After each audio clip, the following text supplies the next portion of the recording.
Outro conjunto de recursos muito presente em provas é o painel de controle. O painel de controle ele serve para a gente fazer configurações no nosso sistema operacional, configurações no Windows. Então vamos ver como é que a gente chega lá. A gente vai no menu Iniciar e aqui na direita eu tenho o painel de controle. Ele tem uma diversidade de itens para configuração do Windows. Agora, dá uma olhada aqui. Eu tenho as formas de exibição do painel de controle. Nesse momento, ele está exibido por ícones grandes, mas pode estar configurado para exibição por categoria. E é aí que tem uma grande pegadinha na hora da prova, certo? Ele vai te perguntar qual é o local que tu vai acessar para configurar determinado recurso de acordo com as categorias. Por isso que lá no material eu tenho um mapa. Vou trazer um material aqui para tu ver. Deixa eu ver aqui. Ó, eu tenho um mapa que vai indicar quais as categorias e os seus respectivos itens. Então, Central de Ações está na categoria Sistema e Segurança. Firewall está também na categoria Sistema e Segurança. Já Grupo Doméstico está na categoria Rede e Internet. É importante saber essas categorias. Por isso que está bem claro aí na apostila, né, um esquemão para tu estudar essa organização do painel de controle através das suas categorias. Para estudar os itens, eu vou mudar aqui para ícones grandes e vamos verificar um a um de acordo com a nossa sequência da apostila e vamos destacar os principais itens do painel de controle. O primeiro que eu tenho lá na apostila é Central de Ações. Está aqui a Central de Ações. Com essa bandeirinha é importante saber os ícones e a Central de Ações ela serve para eu configurar as ações que o Windows vai tomar de acordo com determinados eventos. E também para me informar, para eu poder consultar alguns alertas de segurança. Por exemplo, aqui quando aparece um alerta em vermelho, quer dizer que é algo muito importante. Nesse computador aqui, que é um computador de aula, um computador de exemplo, eu não tenho um antivírus instalado. Isso é muito perigoso. Não é nada adequado que tu utilize um computador no teu dia a dia, um computador de trabalho, que não tem um antivírus instalado. Então, o Windows me avisa aqui na central de ações em vermelho. Contudo, alguns avisos mais amenos, que são recomendações, mas que não comprometem o teu computador, aparecem em amarelo. Configurar o backup. Eu posso ter um backup ou não. Se eu não tiver, não vai comprometer o funcionamento padrão do meu computador. Eu só não vou conseguir recuperar um arquivo em caso de perda. É outra coisa. Mas no dia a dia não compromete o uso do computador. Atenção, quando a gente vê vermelho e amarelo, parece que é um semáforo e vai ter o verde. Não, ele só vai me avisar de coisas que eu tenho que dar atenção, ou coisas que são muito importantes. Ele não vai me mostrar tudo que funciona. O verde seria o que tivesse, tá ok. Não, se tá ok, ele não vai mostrar aqui na central de ações. Maravilha? Então, esse foi o primeiro item do nosso painel de controle. E o próximo que a gente vai destacar é o Firewall. O Firewall do Windows, ele é um filtro de entrada e saída de rede. Esse é o conceito do Firewall. Só que o Firewall do Windows é um Firewall pessoal. Um Firewall que vai fazer um filtro da tua máquina, tudo que sai da tua máquina para a rede e o que entra da rede para a tua máquina. Assim, tu pode configurar permissões e bloqueios de tráfego de rede, protegendo a tua estação de acessos indevidos. Maravilha? O Firewall é um conceito muito importante, tanto no Windows quanto nas questões de segurança da informação. E o Windows ele possui um Firewall ativo por padrão. É um Firewall nativo, né? Depois eu tenho o item chamado de sistema. Vamos lá para o S-Sistema. Informações sobre o sistema. E aqui eu vou verificar qual é a versão do Windows. Eu tenho o Windows 7 Professional. Eu posso configurar esse sistema. Eu posso configurar, também consultar daqui, chegar na central de ações, no Windows Update, nas informações e ferramentas de desempenho, dentre outras coisas. Então, informação do sistema, como está dito na apostila, traz diversas informações, as quais eu destaco aqui.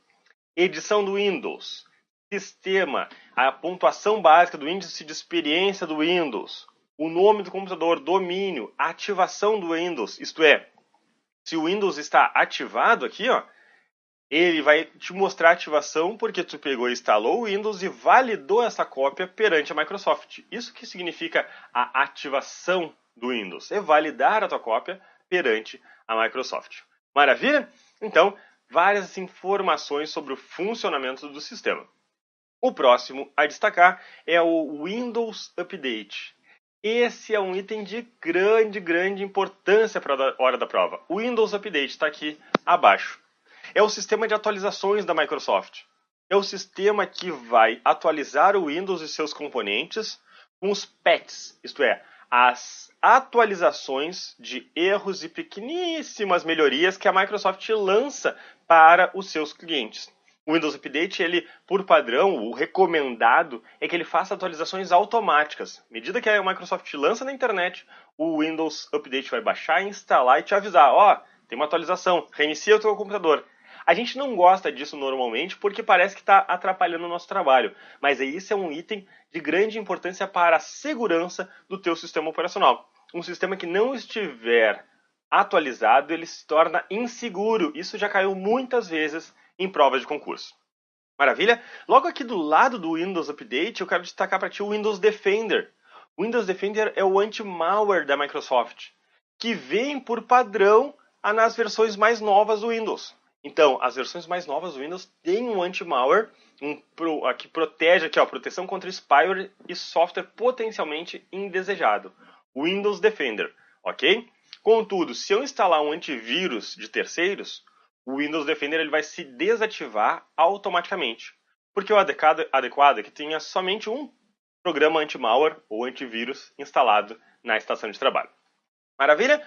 O próximo é backup e restauração. Tá aqui. Backup é cópia de segurança. Restauração é restaurar os dados.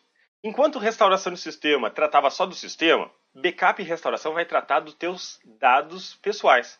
Tu faz cópia de segurança dos teus documentos, imagens, músicas e vídeos.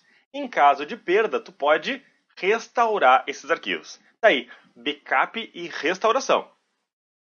O próximo item é central de rede e compartilhamento. Está aqui a central de rede e compartilhamento, que permite que eu verifique o status da rede do computador, as configurações de compartilhamento de informações e dispositivos e configure. Nesse momento a gente verifica aqui ó, que este computador está ligado numa rede, mas essa rede não está com acesso à internet.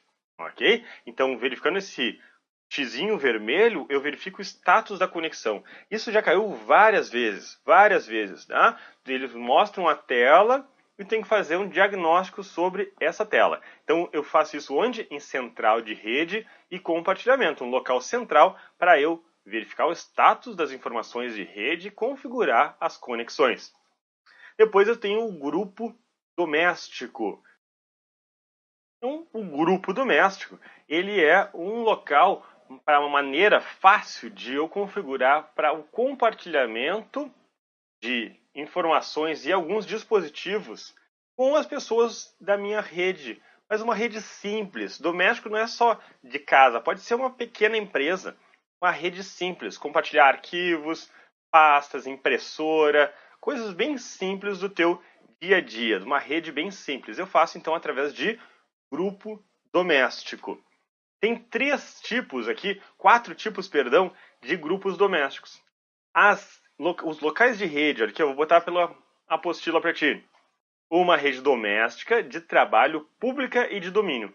Cada uma tem uma característica específica. Dá uma lida no material, estuda direitinho, isso já caiu em prova. Poucas vezes, não é de grande incidência, mas esses tipos aqui de grupo doméstico podem aparecer. Te liga no material. Vamos verificar qual é o nosso próximo item do painel de controle, opções de energia. Então está aqui, opções de energia permite que eu configure um plano de energia. Esse plano de energia permite que o Windows ele seja um pouco mais inteligente para economizar energia. Então, entre gasto ou desempenho, ok? Quando eu prezo por desempenho, que é aqui o equilibrado, ele faz um equilíbrio entre o desempenho e o consumo de energia. Mas se eu quiser economizar energia, ele economiza energia ao reduzir o desempenho do computador. Isto é, se eu não tiver tanto processamento tão rápido, várias coisas. Isso aí, os detalhes é o Windows que gerencia, não é a gente. Mas se ele reduzir aonde for possível o desempenho do computador, gasta menos energia, ok? Outras questões que eu posso colocar no meu plano de energia são as clássicas de desligar o monitor depois de tanto tempo ocioso, dentre outras formas de economia. A seguir, nós temos dispositivos e impressoras. Aqui em dispositivos e impressoras eu posso configurar diversos itens. Um que caiu esses tempos em prova foi o fax. Foi uma grande sacanagem, porque faz muito tempo que a gente não usa fax no dia a dia, mas ainda tem empresas que possuem esse equipamento e caiu em prova. Tá aqui em dispositivos e impressoras eu tenho como configurar um fax. Maravilha? Tudo está explicado na tua apostila o que aparece. A seguir, um item muito importante é o item vídeo. O item vídeo, ele permite eu fazer as configurações de vídeo, sendo bem redundante, mas eu tenho um item especial aqui que é ajustar a resolução. A resolução de tela é algo de extrema importância. O que é esse 1024 por 768? É a resolução que compõe esta tela. Isso quer dizer que eu tenho 1024 pixels por 768 pixels formando essa imagem. Quanto maior a resolução, mais definido ficam os objetos e eles parecem menores. Quanto menor a resolução, menor a definição dos objetos, a qualidade da imagem cai e os objetos parecem maiores, com os quadrados grandes, ok? Então isso é resolução de tela, algo que já caiu diversas vezes em prova. Seguindo, depois de vídeo temos programas e recursos. Programas e recursos é o local adequado para tu ativar, desativar ou remover programas. Desinstalar ou alterar um programa. Muitas vezes dizem na tua prova, afirmam, que para remover um programa indesejado, tu instalou um programa, não quer mais ele, tu deve localizar a pasta desse programa e deletar esta pasta. Não, isso não é adequado. Só deletar a pasta do programa vai ficar registros no sistema operacional deste programa. E isso vai enchendo o sistema de lixo, prejudicando o seu desempenho. Se tu quer desinstalar um programa, tem que vir por aqui, programas e recursos dentro do painel de controle. O nosso próximo item é programas padrão. Programas padrão permite eu configurar, definir quais são os programas padrão para cada tipo de arquivo. Então, um arquivo TXT, que é um arquivo de texto. Quando eu der 2 cliques nele no Windows, como esse arquivo teste aqui, qual programa vai abrir? Agora está configurado para abrir o bloco de notas. Sim, porque isso está configurado aqui em programas e programas padrão. Ok? Quais são todos os programas padrão para os tipos de arquivos? Posso alterar esse programa padrão? Sim. Posso simplesmente decidir que dessa vez eu vou abrir com outro? Sim. Eu posso, por exemplo, abrir com o WordPad esse arquivo. Maravilha? Mas se eu só der 2 cliques, abre com o programa padrão, aquele que está configurado lá no painel de controle. Esse aí já caiu em provas e é o que a gente normalmente também usa no dia a dia. Quando você instala um novo programa, ele faz uma associação do seu tipo de arquivo com o próprio programa, né? Se tu, por exemplo, não tem um leitor de PDF instalado, aí tu baixa um edital em PDF. O ícone do edital, do PDF, vai ficar em branco. Tu tenta abrir ele, não conheço nenhum programa. Aí tu vai lá e baixa o Acrobat Reader e instala ele. O ícone daquele arquivo, ele vai passar a ser o ícone do Acrobat. Por quê? Porque o Acrobat fez para ti a configuração lá em programas padrão, dizendo, arquivos PDF, eu sou o dono agora. Maravilha? Seguindo, nós temos os gadgets. Os gadgets da área de trabalho do Windows. Ele permite, por exemplo, que eu coloque um relógio na área de trabalho do Windows. Certo? Botei um reloginho aqui. Eu posso colocar um calendário. E eu organizo esses gadgets conforme eu quiser na área de trabalho do meu Windows. Se eu não quiser mais ele, eu clico no X e removo, tiro esse aqui da minha área de trabalho. São algumas firulas para eu adicionar na área de trabalho do Windows. Próximo item é contas de usuário. Permite que eu crie e gerencie as contas de usuário do Windows. Quem vai poder usar? Nesse momento, eu sou o usuário aula, que sou o administrador desse computador. Então eu posso gerenciar todas as contas desse computador como uma conta teste, uma conta convidado. E aqui eu tenho os 3 tipos de contas possíveis. Uma conta ela pode ser administrador com controle total, um usuário padrão com controle somente sobre as suas informações e configurações, ou um usuário convidado que é um usuário restrito. Não pode alterar configurações, não pode fazer diversas ações porque ele tem restrição, ele é convidado, ele pode acessar e usar o que foi permitido a ele. Por padrão, essa conta de convidado está desativada por segurança. O computador ele não tem que receber convidados e sim usuários habilitados. Mas se tu estiver em casa e tu quiser habilitar a conta de convidado para o teu cunhado, para tua cunhada, para aquele primo que vem no churrasco do domingo, tu pode habilitar a conta de convidado, mas no ambiente corporativo isto é proibido. As empresas não habilitam o usuário convidado, porque computadores de uma organização só podem ser utilizados pelos usuários habilitados para tal. E o usuário habilitado tem que ter um usuário, um login próprio. Maravilha? Então esses foram contas de usuários. Seguindo no nosso material, nós temos controle dos pais. Controle dos pais é para eu ter uma falsa sensação que eu vou controlar o uso do computador pelos meus filhos. Né? Então eu vou dizer que o usuário do meu filho ele pode só utilizar em tal horário, tais programas, limitar o acesso a programas. Depois das 18 horas não pode mais mexer no computador. Claro que daí ele vai te pedir a senha do usuário administrador, vai remover tudo isso e vai usar mesmo assim, né? Porque para controlar os filhos é muito difícil, mas o Windows oferece esse recurso pelo menos para a gente tentar fazer um controle mais efetivo. Destaco agora Central de Facilidade de Acesso, que é um item que cai em prova mais do que manga em Belém. A Central de Facilidade de Acesso traz alguns recursos para que eu torne o Windows o mais acessível possível. Os recursos de acessibilidade, eles têm o objetivo de tornar os dispositivos ou qualquer meio necessário o mais acessível para as pessoas, independente de qualquer restrição. Então, se eu tiver uma dificuldade de leitura, eu posso, por exemplo, ativar uma lupa. Se eu tiver uma dificuldade motora para utilizar o teclado físico, eu posso habilitar um teclado virtual. Se eu tiver uma dificuldade visual, eu posso habilitar um narrador, ele vai narrar em voz alta o texto que está na tela. Eu quero destacar também algumas facilidades, alguns recursos para utilizar o teclado. Tenho 3 recursos aqui para facilitar o uso do teclado, que tem nome e sobrenome. E aí a prova pode abordar. Primeiro, é tecla de aderência. Permite pressionar atalhos de teclado, uma tecla por vez. Então, ao invés de eu ter que pressionar Ctrl, Alt, Del, tudo ao mesmo tempo, ele permite que eu pressione Ctrl, depois Alt e depois Del.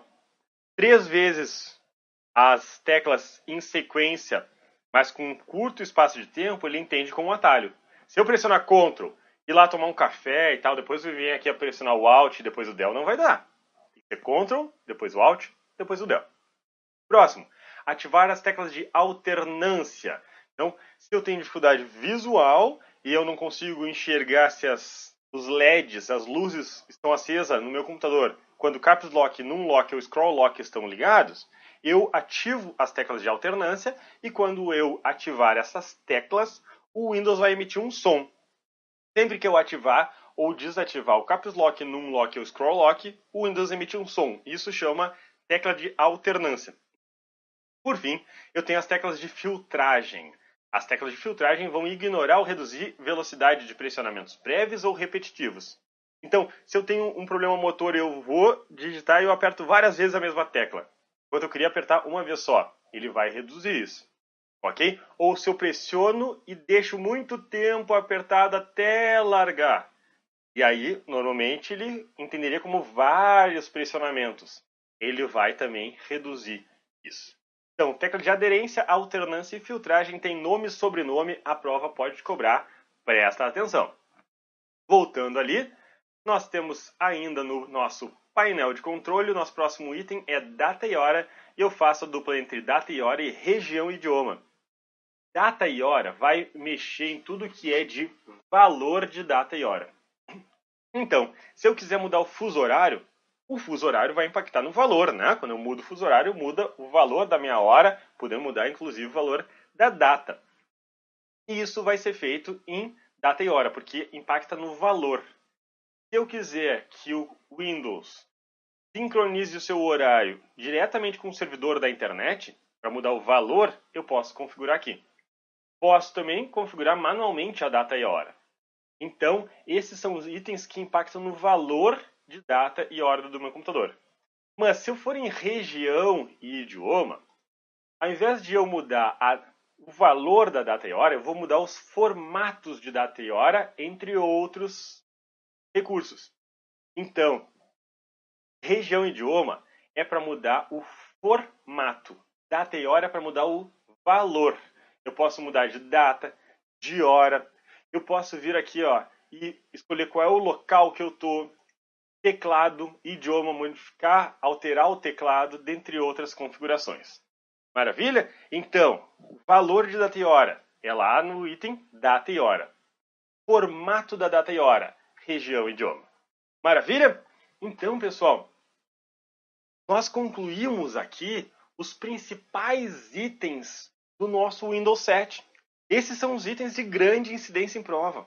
Com esse rol de informações, tu está plenamente capacitado agora a cair para dentro das questões de concurso. É possível que tu encontre questões de concurso que a gente não abordou aqui? Claro, claro que sim. O escopo de estudo ele é gigante. Mas a nossa estratégia é abordar o que mais cai e tu ir depois reforçando com as questões. E claro, no nosso curso vai ter resoluções de questões da tua banca. Estuda, revisa, faz as tuas questões, faz as questões da tua banca, depois vai assistir a nossa resolução de questões, fechar o teu estudo porque a gente vai junto até a posse. Um grande abraço e conta comigo.